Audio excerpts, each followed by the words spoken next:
क्या आपने नोटिस किया है कि दो लोग जिनके पास लगभग सेम क्वालिफिकेशन हैं, उनके इंटरव्यू रिजल्ट्स कितने अलग हो सकते हैं? काफी बार इसका सीक्रेट उनके कम्युनिकेशन स्किल्स में होता है। हालांकि इफेक्टिव कम्युनिकेशन का मतलब ये नहीं है कि सब कुछ फ्लॉलेस हो। It is about being clear, confident and authentic. Employer सिर्फ ये नहीं देख रहे कि आप क्या बोल रहे हैं, बल्कि ये भी देख रहे हैं कि आप कैसे बोल रहे हैं। आज के इस वीडियो में मैं आपको कुछ प्रैक्टिकल और easy to apply communication tips सिखाऊंगी, जिससे आप इंटरव्यू में स्टैंड आउट कर सकते हैं, ज्यादा कॉन्फिडेंट फील कर सकते हैं और इंटरव्यूअर पे एक अच्छा इंप्रेशन बना सकते हैं। तो एक नोटबुक ले लीजिए, एक गहरी सांस लीजिए और चलिए शुरू करते हैं। सबसे पहली टिप जो मेरे पास आपके लिए है वो है एक्टिव लिसनिंग। आप सोच रहे होंगे इस वीडियो में तो ये कम्युनिकेशन स्किल्स की टिप शेयर करने वाली थी, फिर ये लिसनिंग से शुरुआत क्यों कर रही हैं? वजह ये है, कम्युनिकेशन एक टू वे स्ट्रीट है। इंटरव्यूअर से आप कैसे बात करते हैं, यानी कि आपकी स्पीकिंग स्किल्स जितनी जरूरी हैं, उतनी ही जरूरी आपकी लिसनिंग स्किल्स हैं। But the question here is how to showcase your active listening skills. ये रहे कुछ सिंपल तरीके। नॉड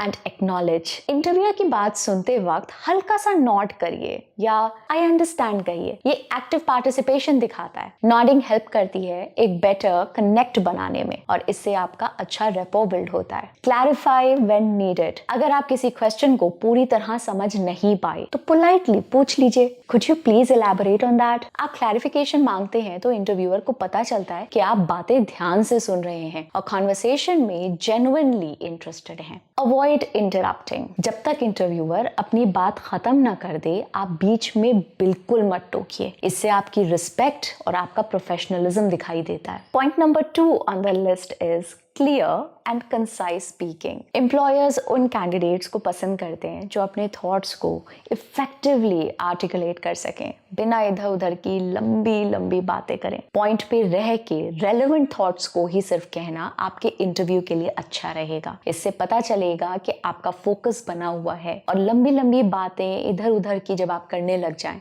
तो इससे ये दिखता है कि आप शायद कॉन्फिडेंट नहीं हैं या आप टॉपिक को चेंज करने की कोशिश कर रहे हैं। ऐसे नहीं करना है। Structure your responses. अपने जवाबों को ऑर्गेनाइज करके रखिए और इंश्योर करिए कि आपका आंसर सीधा उसी क्वेश्चन और जॉब रोल से रिलेटेड रहे। एक clear step by step approach से इंटरव्यूअर के लिए आपकी बात समझना आसान हो जाता है। फॉर एग्जाम्पल, अगर आपसे पूछा जाए कि आपने एक चैलेंजिंग प्रोजेक्ट कैसे हैंडल किया, तो आप शॉर्ट में सिचुएशन बताइए, फिर आपने क्या एक्शन लिया वो बताइए और फिर रिजल्ट पे आ जाइए कि उसका रिजल्ट क्या निकला। अपनी थॉट्स को स्ट्रक्चर करने के बहुत से मेथड्स हो सकते हैं। हालांकि काफी लोग स्टार मेथड यूज करते हैं। स्टार का मतलब है सिचुएशन, टास्क, एक्शन, रिजल्ट। अपने आंसर्स को स्ट्रक्चर करने के लिए आप इस वीडियो का रेफरेंस चेक कर सकते हैं, जहां स्टार मेथड को डिटेल में एक्सप्लेन किया गया है। इसी पॉइंट के अंदर जो एक और बात मैं आपको बताना चाहूंगी वो ये कि आपको जार्गन्स को अवॉइड करना है। सिंपल वर्ड्स में बात करेंगे तो इंटरव्यूअर को आपकी बात समझना आसान होगा और आप यही चाहते हैं। Next under clear and concise speaking is to be mindful of your pace.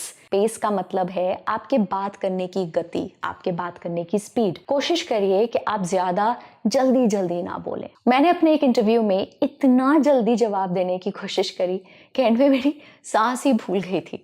जल्दी जल्दी बोलने से कॉन्फिडेंस की कमी दिख सकती है, तो तसल्ली से अपनी बात कहिए। ये ना लगे कि आप कुछ छुपा रहे हैं। Be clear while being relaxed, that's the point. आप देख रहे हैं अभी मैं आपसे कैसे बात कर रही हूँ इस वीडियो में। जी, ये अच्छा लगता है। थोड़ा आराम आराम से तसल्ली से बात करिए, कोई हर्ज नहीं है इसमें। Next is to practice beforehand. Common interview questions के आंसर्स पहले से रिहर्स कर लीजिए ताकि आप कॉन्फिडेंट फील करें और आपके पास रेलेवेंट एग्जाम्पल्स रेडी हों। ये आपकी तैयारी दिखाता है और ऐसा करने से आपके पास एग्जाम्पल्स रेडी होंगे अपनी क्वालिफिकेशंस को डेमोन्स्ट्रेट करने के लिए, जिससे आप रोल के लिए ज्यादा फिट दिखेंगे। यहाँ आपके लिए मेरे पास है एक प्रो टिप। अगर आपको लगता है कि आप अपने आंसर में इधर उधर भटक गए तो एक शॉर्ट पॉज लीजिए और फिर क्विकली 3-4 बुलेट पॉइंट्स में अपना आंसर समराइज कर दीजिए। इससे पता चलता है कि आप अपनी मिस्टेक आइडेंटिफाई करके इमीडिएटली करेक्ट कर सकते हैं। ये एक पॉजिटिव क्वालिटी है। Fostering a positive connection. Interview में एक पॉजिटिव एटमॉस्फेयर क्रिएट करना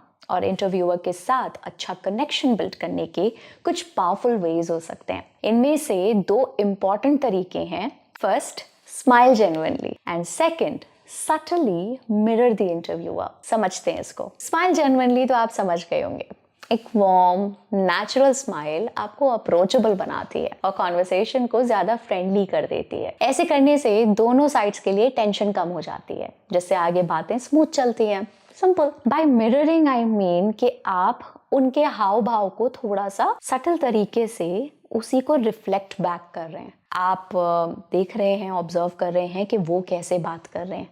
आप भी उसी फॉर्मेलिटी में या उसी टोन, उसी स्पीड में बात करने की कोशिश करिए. और इसको थोड़ा सटल रखना बहुत ज़रूरी है, नहीं तो सामने वाले को पता लग सकता है, तो ये थोड़ा इनसिंसियर दिख सकता है. You have to be careful with this. Okay, practice से ही इम्प्रूव किया जा सकता है. इससे फेमिलियरिटी बिल्ड होती है और एक पर्सनल लेवल पे कनेक्शन स्ट्रॉन्ग होता है. Next important thing to do is to stay positive. जब आपसे कोई चैलेंजिंग सिचुएशन के बारे में पूछा जाए तो सोल्यूशन ओरिएंटेड रहिए और अपनी टोन को अपबीट रखिए. इससे इंटरव्यूअर को लगेगा कि आप रिजिलियंट हैं और नेगेटिव बातों से जल्दी उभर जाते हैं. एक ऐसी क्वालिटी है जिसको एम्प्लॉयर्स बहुत हाईली वैल्यू करते हैं.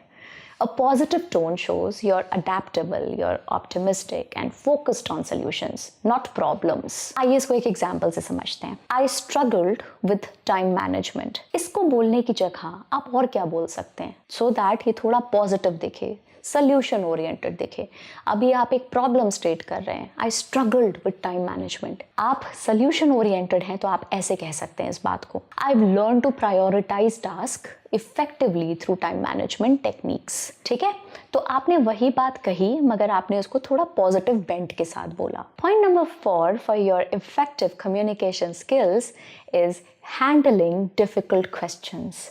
How do you do that? Interviewers कभी कभी थोड़े से difficult questions, थोड़े tricky questions पूछ सकते हैं, सिर्फ ये देखने के लिए कि आपकी प्रॉब्लम सॉल्विंग स्किल्स और आपकी कम्युनिकेशन स्किल्स कैसी हैं. पहली बात, घबराना नहीं है. Stay calm and composed. Remember, exam के टाइम में अगर आपको याद हो, शायद आपके साथ कभी हुआ होगा, हमारे साथ तो होता था ऐसे कि कोई ऐसा क्वेश्चन है जो इंपॉर्टेंट है, मार्क्स ज्यादा है उसके, मगर अचानक से याद नहीं आ रहा है और कुछ पढ़ा हुआ लग रहा है, ऐसा लग रहा है कि ये इसका जवाब मुझे पता है बट अचानक से याद नहीं आ रहा है. तो ऐसे मोमेंट्स में हम क्या करते थे, हम तसल्ली से अगर काम लेते थे तो जल्दी याद आती थी चीज़ें. नहीं, पैनिक करने से काम खराब हो जाता है. तो लंबी सांस लीजिए, तसल्ली से जवाब दीजिए. वो आपकी बात सुनने के लिए ही बैठे हैं उधर. जल्दी जल्दी कुछ बोलने से बेटर है थोड़ा सोच समझ के आंसर दीजिए. It shows you value thoughtful consideration. Next is to bridge to your strengths. जब एक डिफिकल्ट क्वेश्चन हो आपके सामने तो कोशिश करिए कि आप फोकस को अपनी स्ट्रेंथ्स और एक्सपीरियंसेस पे रीडायरेक्ट करें जो जॉब से अलाइंड हो. इस ब्रिजिंग से आप कॉन्वर्सेशन को उन एरियाज की तरफ ले जा सकते हैं जहां आप एक्सेल करते हैं, जो आपको कंपनी के लिए इंपॉर्टेंट बना सकती हैं. आइए इसको एक एग्जांपल से समझते हैं. लेट्स से आपसे आपकी एक वीकनेस पूछी जाती है, तो आप उस क्वेश्चन को एक्नॉलेज करिए मगर क्विकली पिवट कर जाइए discussing a related strength. Example, मुझसे अगर ये सवाल पूछा जाए कि आपकी वीकनेस क्या है, आप जरा अपनी वीकनेस बताइए, तो मैं शायद ये बोलूंगी दैट मैं एक स्लो लर्नर हूँ, बट मेरे ऐसे होने की वजह है मेरी क्यूरियोसिटी चीज़ों को सीखने की. मैं थोड़ा वक्त देना चाहती हूँ ढंग से किसी प्रोसेस को समझने में ताकि मुझसे आगे गलती ना हो. तो ये एक अच्छा तरीका है. मैंने अपनी वीकनेस भी बता दी और साथ में मैंने उसको एक पॉजिटिव बेंट भी दे दिया. Next is to be honest but diplomatic. अगर आपको किसी क्वेश्चन का आंसर नहीं आता तो सच बता दीजिए और सीखने की विलिंगनेस दिखा दीजिए.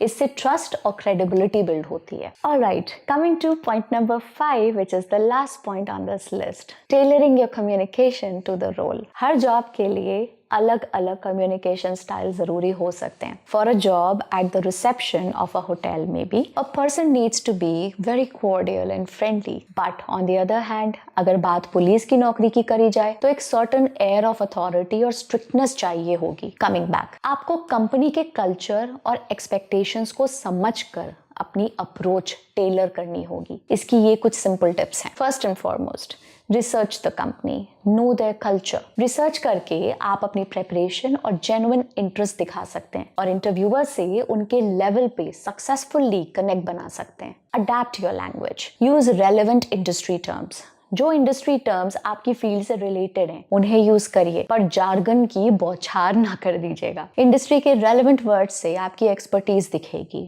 और क्लैरिटी भी बनी रहेगी, जो इंश्योर करेगा आपके आंसर्स और ज्यादा इम्पैक्टफुल हों। Next is to show enthusiasm, express genuine interest. बताइए कि आप इस रोल को लेकर एक्साइटेड क्यों हैं और ये आपके गोल से कैसे अलाइन करता है। इससे एम्प्लॉयर को लगेगा कि आप मोटिवेटेड हैं और आगे चल के कमिटेड टीम मेंबर बनेंगे। तो ये था आज का वीडियो। इन टिप्स की मदद से आप अपनी कम्युनिकेशन स्किल्स को और स्ट्रॉन्ग बना सकते हैं और अपने नेक्स्ट जॉब इंटरव्यू में एक अच्छा इंप्रेशन दे सकते हैं। अगर आपको ये वीडियो पसंद आई हो तो अपने इंटरव्यू एक्सपीरियंसेस कमेंट्स में जरूर शेयर कीजिए। और हाँ, इस वीडियो को लाइक करना और इंडीड के यूट्यूब चैनल को सब्सक्राइब करना मत भूलिएगा, जहां आपको और भी इंटरव्यू टिप्स मिलते रहेंगे। थैंक्स फॉर वॉचिंग और मैं आपसे अगले वीडियो में मिलूंगी। Bye bye, take care.